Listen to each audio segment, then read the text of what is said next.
কাউখালীতে স্থানীয় চাষিদের নিয়ে কৃষক দলের সমাবেশ।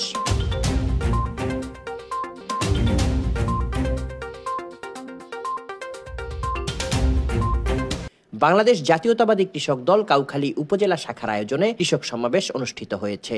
শনিবার দুপুরে বেতবনিয়ার ডাকবাংলো মাঠে আয়োজিত সমাবেশে প্রধান অতিথি ছিলেন রাঙ্গামাটি জেলা বিএনপির সাধারণ সম্পাদক অ্যাডভোকেট মামুনুর রশিদ মামুন।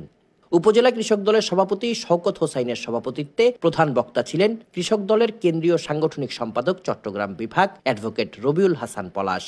বিশেষ অতিথি ছিলেন উপজেলা বিএনপির সভাপতি জাহাঙ্গীর হোসেন, সাধারণ সম্পাদক আব্দুল মোতালেব, সাংগঠনিক সম্পাদক আবু বক্কর তারামিয়া, জেলা কৃষক দলের সভাপতি অলোকপ্রিয় চৌধুরী রিন্টু, সাধারণ সম্পাদক রবিউল হোসেন বাবলু ও জেলা বিএনপির উপদেষ্টা সৈয়দুল Alam.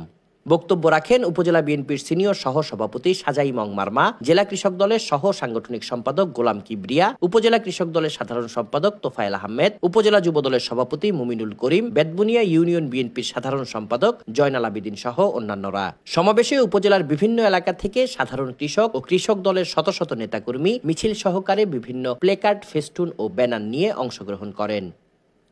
Desk report, CST TV।